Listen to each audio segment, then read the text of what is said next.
Nakapasok kami ni Lieutenant Samson. Very good. Ang totoo niyan, hindi naman talaga ako na-surprise eh. O nga pala, nagdala ako ng merienda. Baka gusto mo ng cinnamon roll. Cinnamon roll?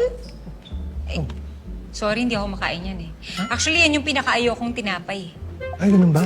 Sa'yo na lang. Ako, sorry, hindi ko alam. Sayang naman. Tanya! Oh, Samson!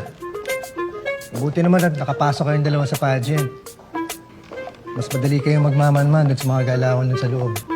Actually, wala pa nga ako masyado napapansin na medyo suspicious sa loob. Ako rin, sir. Wala pa napapansin. Paano mo naman nasabi? Eh, di ba busy ka makipaglandian dun sa sponsor sa CR?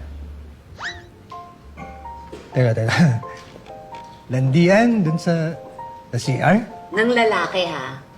Bobby, sabihin mo na nga. Wala akong dapat ipaliwanag, sir. Bobby Enriquez, right?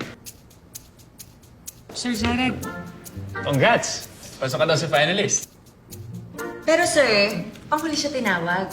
Diba? Parang napilitan na nga lang yung mga judges sa kanya. Naawa.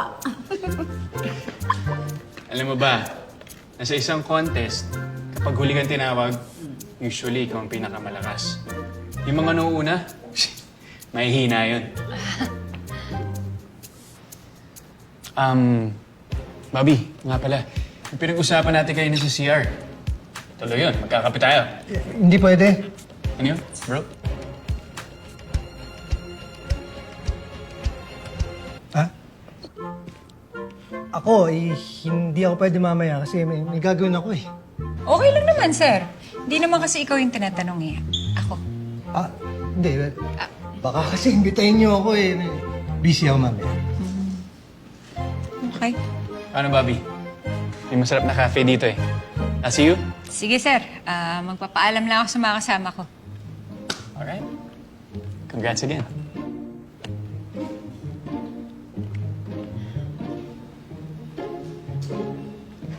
Excuse me.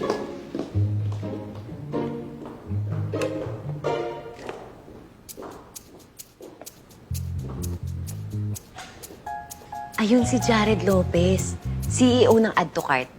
Major sponsor siya ng Binibining Kalabari at siya yung kausap ni Bobby sa CR ng lalaki, ha? Eh, ano naman ngayon kung big time siya? Ang puti-puti nun parang hindi naaarawan eh. Oo, ka magselos. Di ba hindi naman kayo ni Bobby? Hindi ako nagseselos, hindi uso sa akin yung trabaho pinunta ko dito. Sabi mo eh. Basta ha, pag gusto mong pagselosan si Bobby, game ako. Sabihin mo lang ako. Eh kung sabay ka na kaya sa akin bumalik ng presinto. Ako, Tara. hindi na. Mauna ka na at may lakad pa ako. Oh, Okay. gusto mo ng cinnamon roll? Paano mo nalaman na favorite ko to? Doon yung sweet mo. Thank you ah. Ingat ka. Sige.